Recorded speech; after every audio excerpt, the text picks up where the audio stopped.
our churches should refuse to slumber spiritually. There is no excuse, no reason to be too busy for prayer and the word. If we are, that is that call to wake up. You're too busy to love your neighbor, wake up. You're too busy to disciple someone who is stumbling, who's falling. You're too busy not to tell someone that does not know Christ what he did for them. Wake up.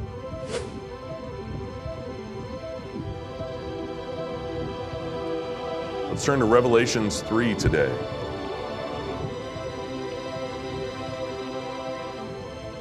If you're joining us on streaming, this could always be interesting. I've got a bit of stuff that's trying to settle in my throat, and we're just going to power through because God is good all the time, and I am so grateful that I'm able to even do this. When I woke up this morning, I turned over to my wife, and I'm just like, I'm not sure I'm going to be able to do this. So now I'm able to project some, and we're going to have a good time. We have covered the first 4 of the letters to the 7 churches that Jesus gave John while he was in exile on the Isle of Patmos. Today we look at the 5th, the church of Sardis.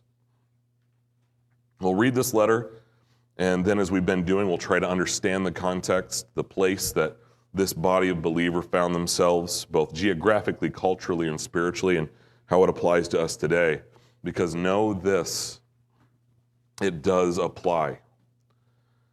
All of these letters do in some way or another, but this one I think is especially relevant for all the churches in our day and age, especially in our Western culture. Revelation 3, verse 1.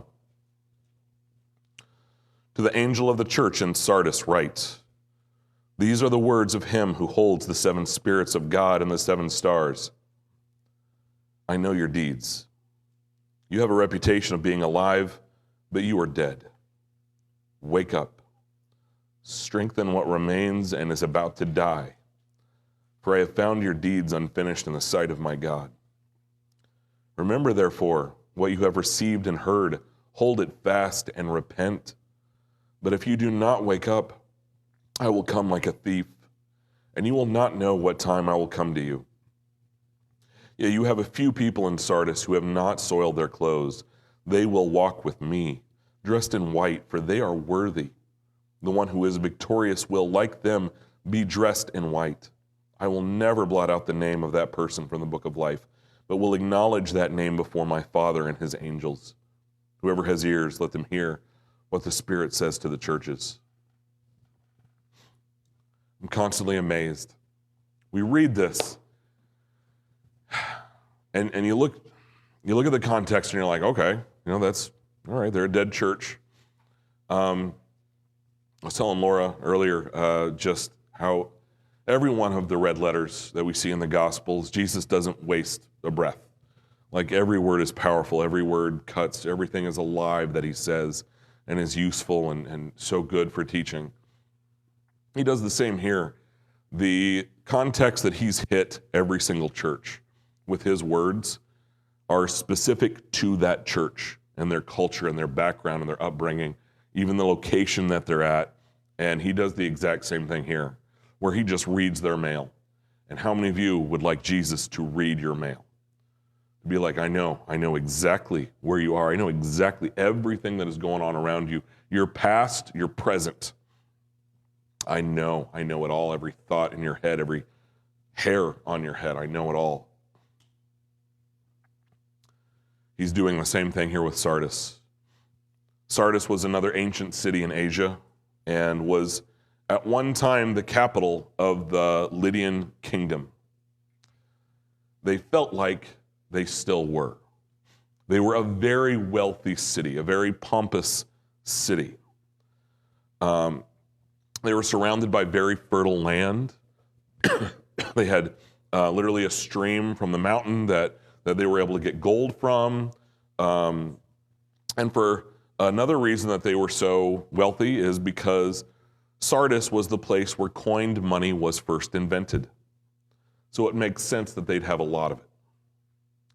they also had the ability to hold on to that wealth. Because you would think, oh, the place that's just always wealthy, let's go sack that place. Let's go rob and pillage that place.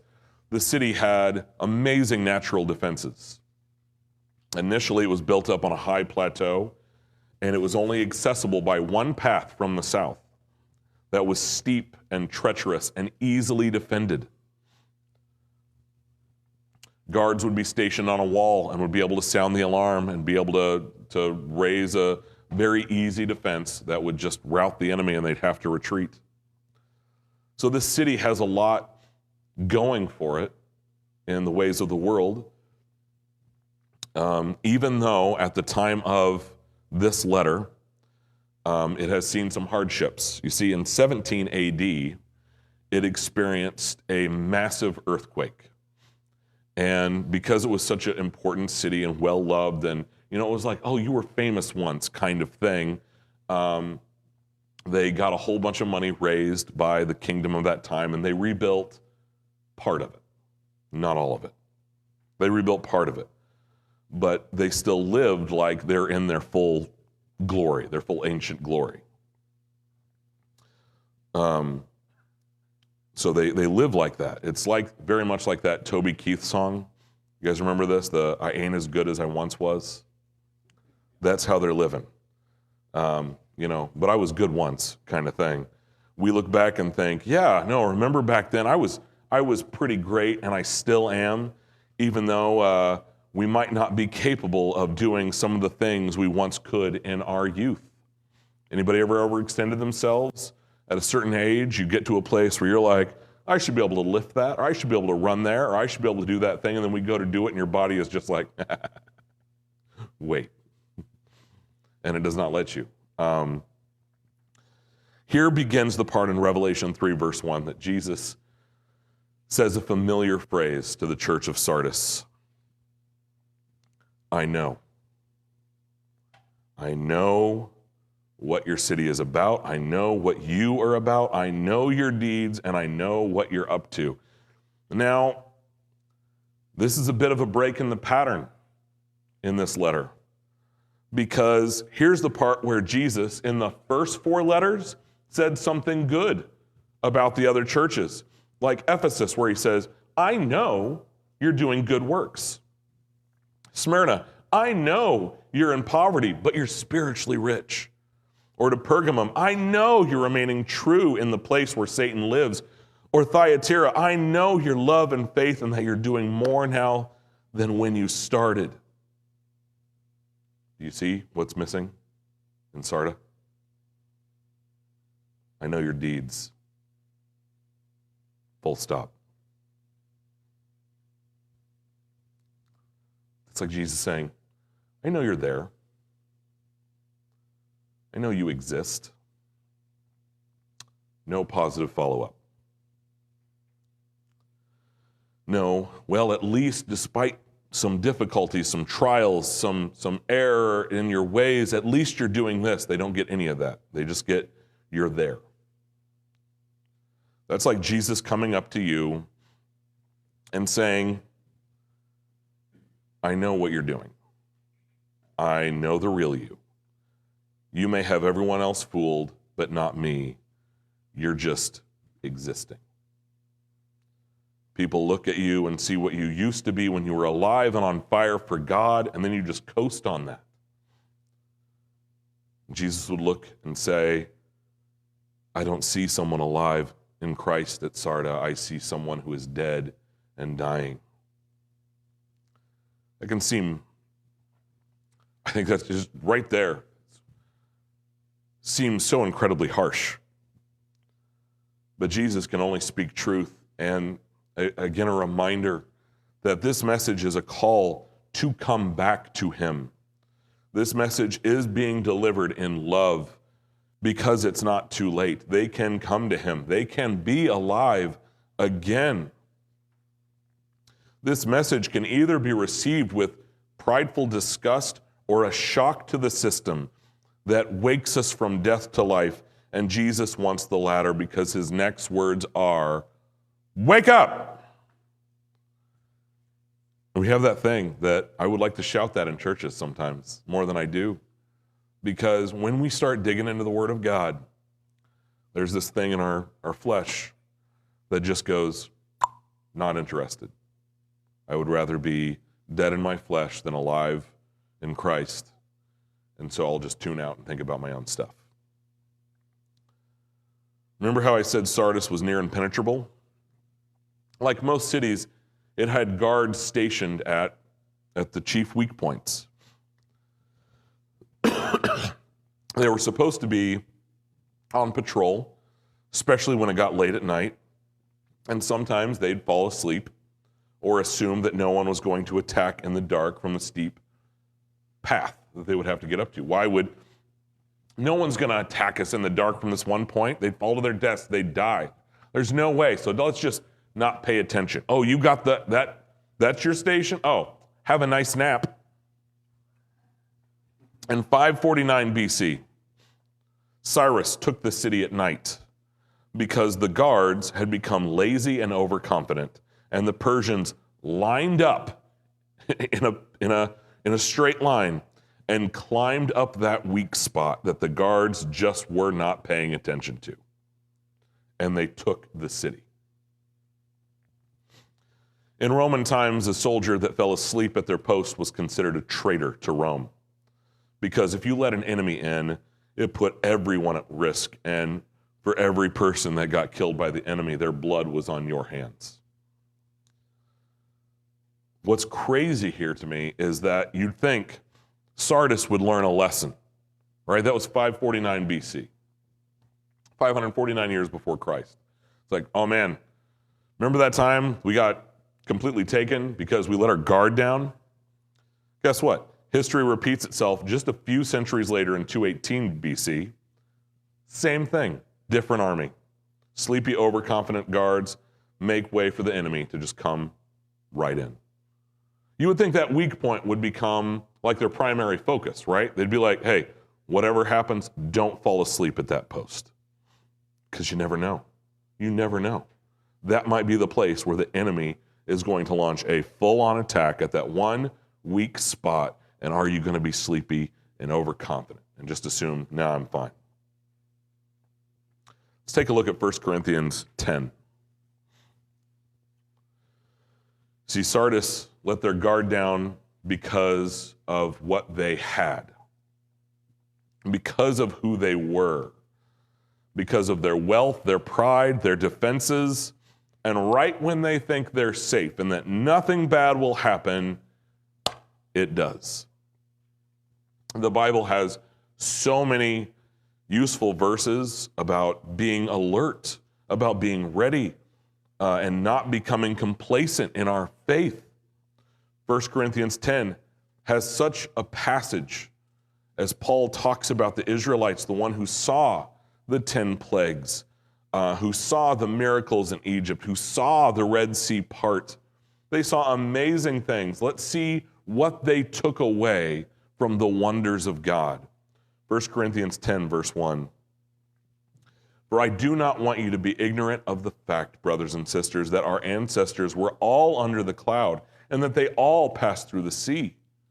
They were all baptized into Moses in the cloud and in the sea. They all ate the same spiritual food and drank the same spiritual drink, for they drank from the spiritual rock that accompanied them, and that rock was Christ. Nevertheless, God was not pleased with most of them. Their bodies were scattered in the wilderness. In other words, guys, they saw, they did not believe. They did not believe in their heart.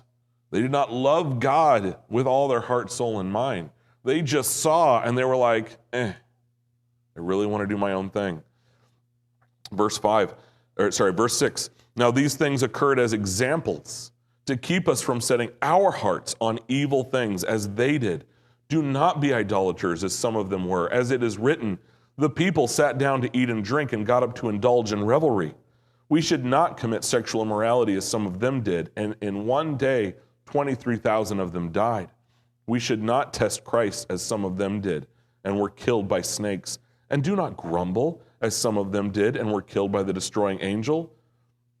These things happened to them as examples, and were written down as warnings for us, on whom the culmination of the ages has come. So if you think you are standing firm, be careful that you do not fall. The Israelites thought, because of all the wonders, all of God's provision around them, that they were standing firm, that they were good. They thought, well, hey, God brought us through the waters, so of course we can just do whatever we want. We're God's golden children. And they fell. So many of them fell to sin, to idolatry, to sexual immorality, to grumbling and complaining. They thought they were on firm footing, but the ground around them was crumbling. The second you begin to think, I've made it, I'm an established Christian, there's absolutely nothing that the enemy can do to take me down. And you stop being alert. You stop remembering that the devil is a roaring lion seeking whom he may devour. And he loves to come at people with pride. He loves to come at people who are complacent. You stop putting on the full armor of God. You stop delighting in the sword of the Spirit, which is the word of God. That is when you are in danger of just going through the motions in your walk with Christ. You're no longer alive in him, but are dead and dying. Therein lies the danger of the church of Sardis. People around them don't see it. That's the thing. It's hard. If one of us was dying, it'd be easy probably to spot. Maybe not at first, but over time we'd be like, hey, they're going through stuff.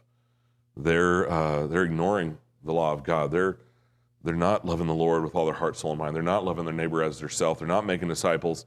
And it'd be easy to be like, hey, let's talk.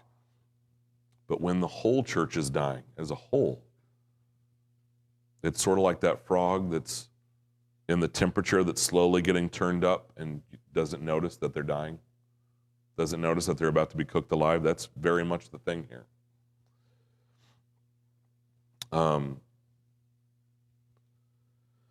People around in the church that are spiritually dead, they don't see it because they're going through the motions too. Their patterns are the same thing too. It looks to you and to them that you're all walking the walk and talking the talk, but in actuality, everyone's spiritually dead, asleep at their post, a traitor to Christ, and the enemy is now beating a path to their door. And so there's that call to wake up. Jesus says it here. And when I look at Scripture, I look at it through the lens of a playwright. I look at the motivation behind it, and I very much see this as a plea, as a desperate, stern warning. I think the way that I came into my oldest daughter's room a few weeks ago when she had to be at work at 6:30 in the morning, and that means she has to be up at a certain time and moving at a certain time. And I woke up, and usually she's doing stuff, she's getting ready, and she's about to walk out the door. I walk past, and I see she is dead asleep in her room still. And she's got to be in Monty at 6:30, and it is 6:15. Yeah, there was a great reason, I'm sure. But do you think I went to her? You think I tiptoed her when she's got to be someplace in 15 minutes and just gently shook her and went, hey, wake up. You gotta go. No, I went into that room and I went, wake up! You gotta be somewhere. You gotta get up. It's 6:15. You gotta be someplace at 6:30. You ain't gonna make it. And what do you suppose she did? A little bit at first, but as soon as it dawned on her, she had the choice. She had the response that I was hoping for. She rallied. She jumped out of bed, tore into the bathroom, and started getting ready. She was late. But her response was great. And I think Jesus is just coming to them so strong, like, wake up. You are dead. You don't see it. You don't know. And I'm telling you, you're dead. You are dead. He does not want that. He does not want that for this church. Our churches should refuse to slumber spiritually. There is no excuse, no reason to be too busy for prayer and the word. If we are, that is that call to wake up. You're too busy to love your neighbor, wake up. You're too busy to discipline someone who doesn't know how much Jesus, maybe that too, to discipline or to disciple someone who is stumbling, who's falling. You're too busy not to tell someone that does not know Christ what he did for them. Wake up.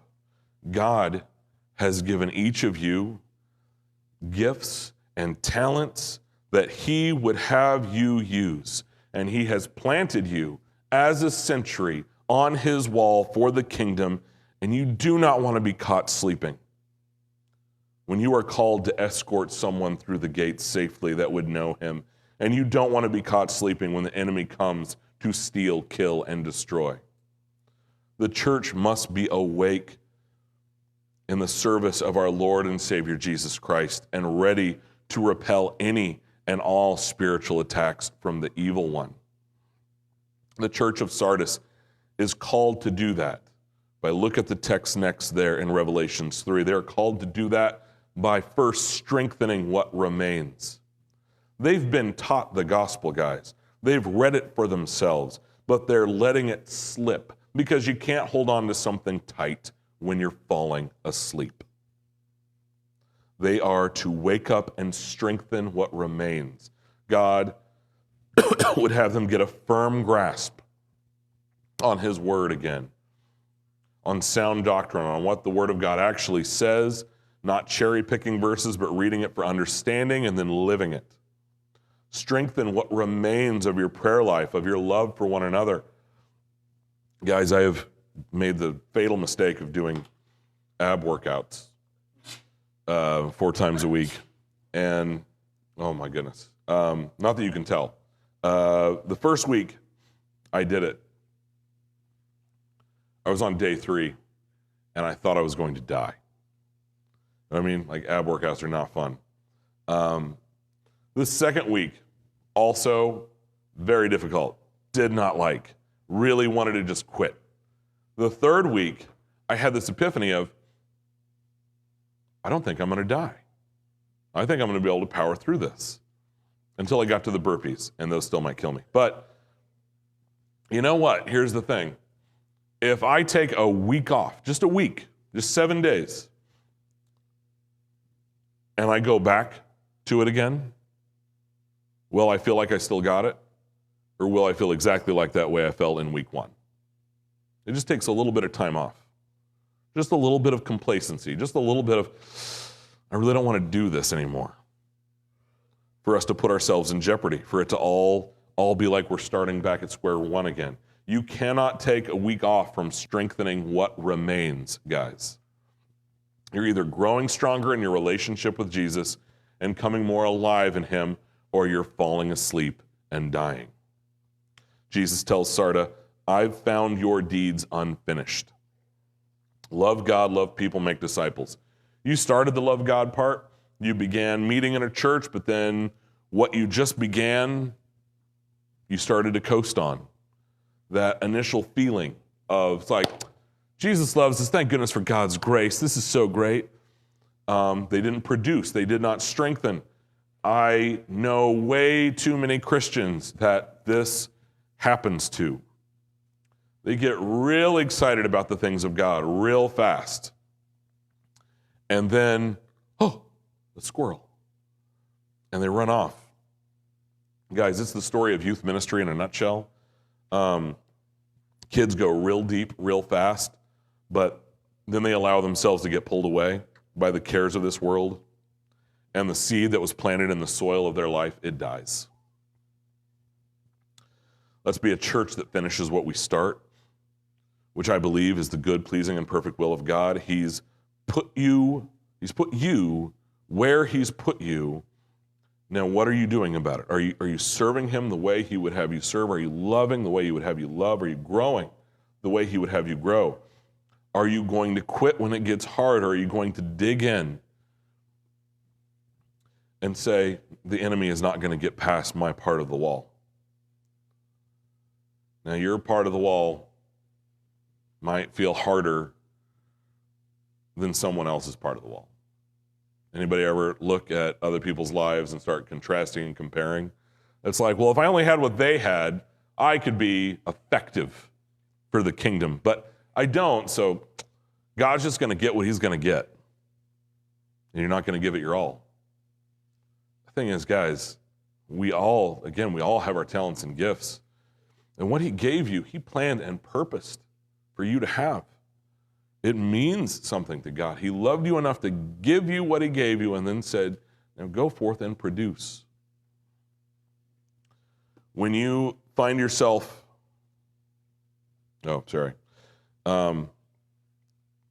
if you do feel that thing where you're like, God, my wall is just too hard. I carry so many burdens. Again, that's us trying to do it in our own strength. And instead of trusting God, instead of casting our cares on him, for he cares for us, because God is with you. He never leaves you or forsakes you. And he gives us the body. He gives us each other and his spirit that dwells within us.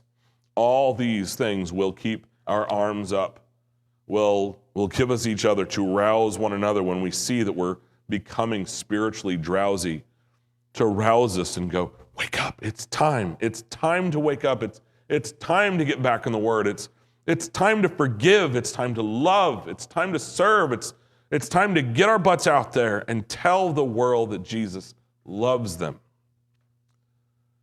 When you find yourself becoming weary in well-doing, I pray that is when you strengthen what remains. That you serve a God who did not walk away when it got hard, who did not call down 10,000 angels to take him off the cross, but who stayed there, doing the thing you and I could not, because this is love. Not that we loved God, but that he loved us and sent his Son as an atoning sacrifice for our sins. 1 John 4:10.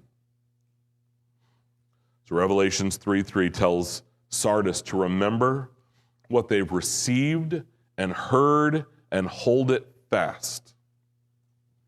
The Israelites forgot so quickly the manna from heaven given to them, the voice of God on the mountain. They did not hide God's word in their heart or his commands, but they despised it because they didn't like that time in the wilderness, even though that time in the wilderness was necessary to get them to the promised land. Guys, the wilderness is what we go through after being set free from the burden of sin and death. Jesus had 40 days of it, 40 days in the wilderness, and at the end he got tested. It's this time of trial and testing that we all must face that will ultimately lead us to eternity with him, but we so often despise it instead of receiving the blessing that it is because it's not coming the way that we wanted.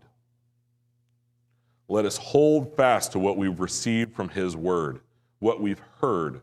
There's a reason that Jesus keeps telling each church, whoever has ears, let them hear what the Spirit says to the churches. It's how each of these letters end. It's because, hey, guys, if you're paying attention, if you're hearing, this is going to drive you to change. This is going to drive you to grow. It's because most people just aren't listening.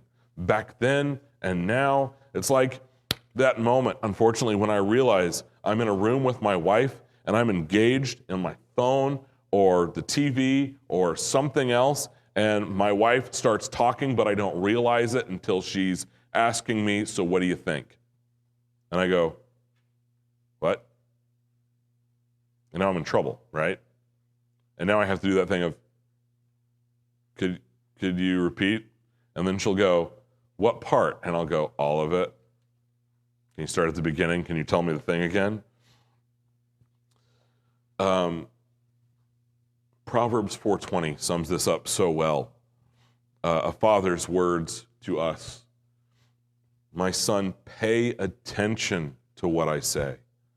Turn your ear to my words. Do not let them out of my sight. Do not let them out of your sight. Keep them within your heart, for they are life to those who find them and health to one's whole body. Again, we see a call to repentance to Sardis. It's not just enough to strengthen that which remains and to remember what God has done, but to make a conscious choice to turn from the sin that they are living and to turn to God and start doing things His way. The warning Sardis gets is at the end of verse 3, where Jesus says, "If you do not wake up, I will come like a thief, and you will not know at what time I will come to you." Turn to Luke 24, verse 42. Luke 24, 42. The church of Sardis would have really connected with that warning about coming like a thief in the night. In fact, that line, that dialogue would have felt a little too close to home. Like that was a gut punch. Remember, Sardis was wealthy, and it was known for having a thief problem, not in the city, but just outside it. You see all those wealthy merchants and travelers within the city. Whenever they would go out of the city to go anywhere else to peddle their wares or just go visit someplace else, thieves were lying in wait in the surrounding hills and mountains. And they would literally descend upon them from the mountains. And fun fact, this is a problem that still persists in this area today. It's just known as, it's like, if you travel this path, just get ready. Like, people are going to come out and they're going to try to rob you. And here Jesus says that his judgment will catch them unprepared, like a thief in the night. Something he's referenced before in Matthew 24:42. 2. Therefore keep watch, because you do not know on what day your Lord will come. But understand, if the owner of the house had known at what time of night the thief was coming, he would have kept watch and would not have let his house be broken into. So you also must be ready, because the Son of Man will come at an hour when you do not expect it. Woo! I'd love to blame it on the antihistamine, but I did this prep like a couple days ago. So wouldn't you like to be a homeowner and you just knew exactly when the thief was coming? If the thief just put a card in the mail and was like, "Hey, I'm going to rob you Tuesday, 2 a.m. See you there." How ready would y'all be? Like, really? Kelly with the karate chops. Kelly would be very ready. Yeah, I mean, you guys would be ready. That's not what they do, though. When the thief comes to steal, kill, and destroy, they're going to wait.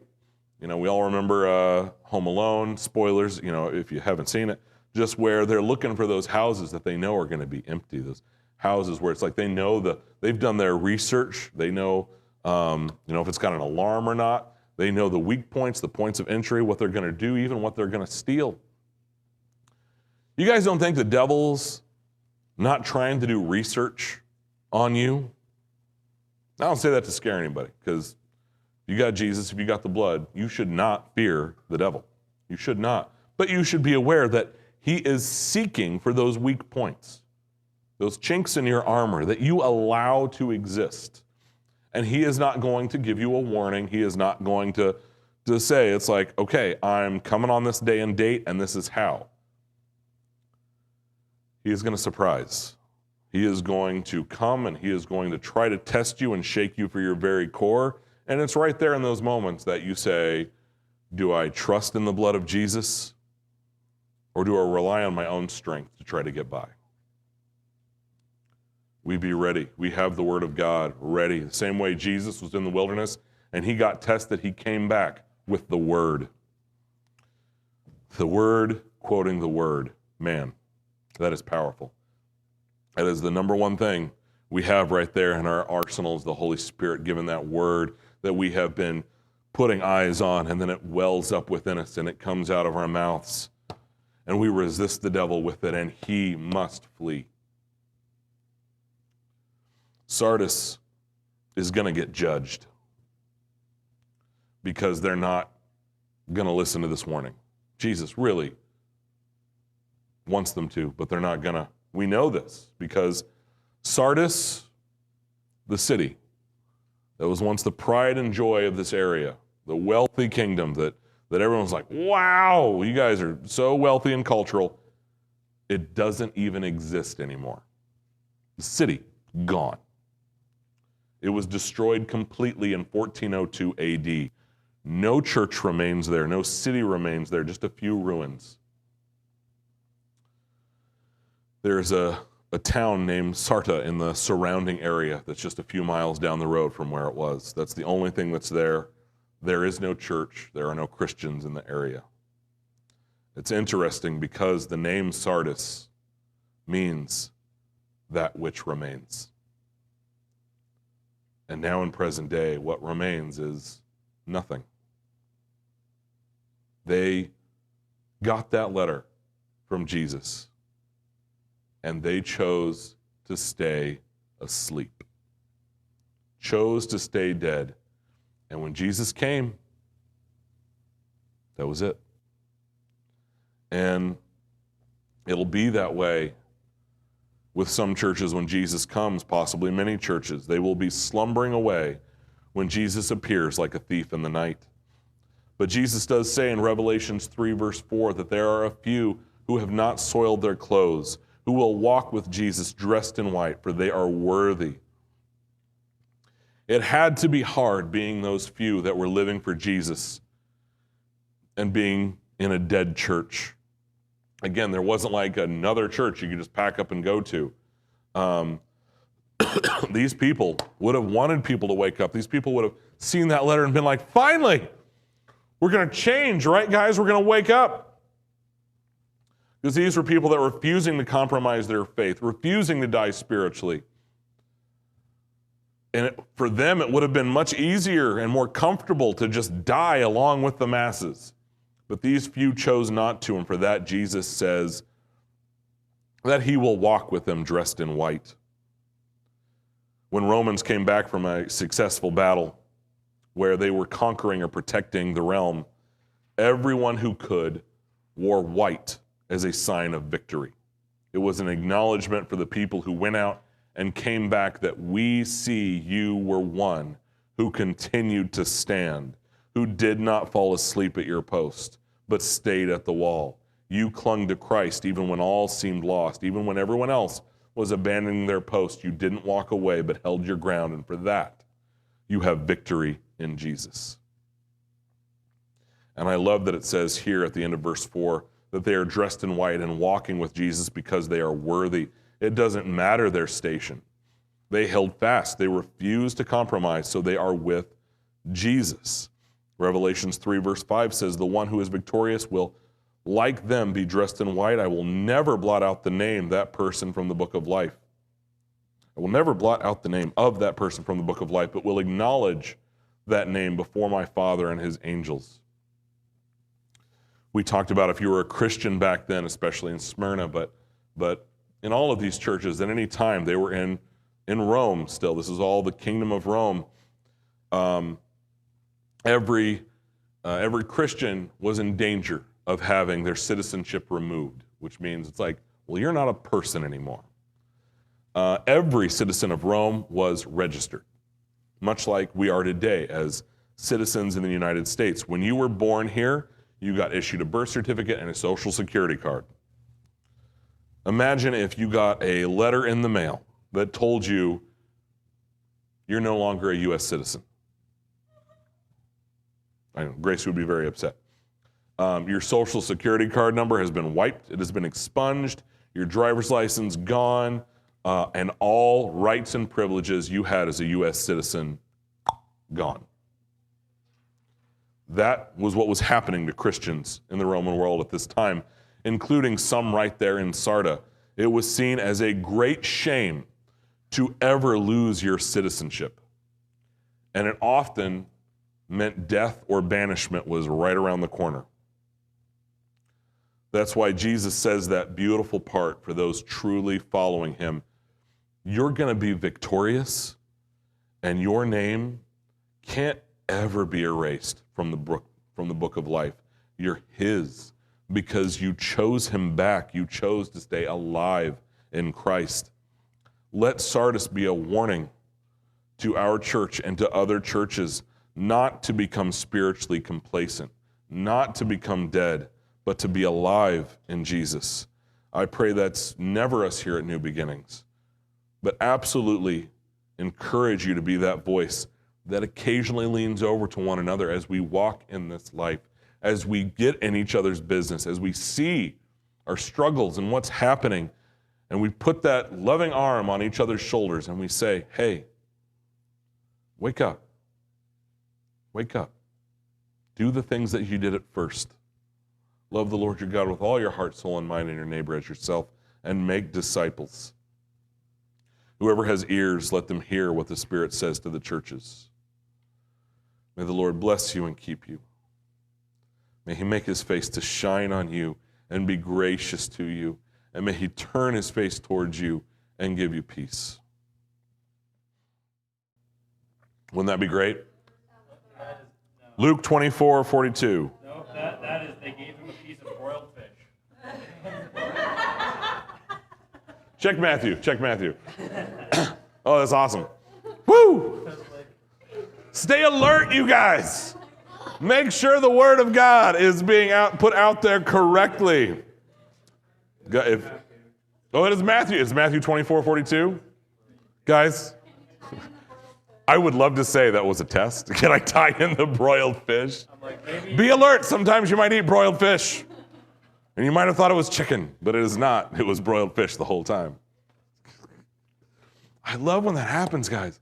I love when you guys call it out. It's a church that is not asleep at the wheel. That's a church that is looking down and being like, that's not what it says. That's awesome. So Matthew, whole time, Matthew 24, verse 42.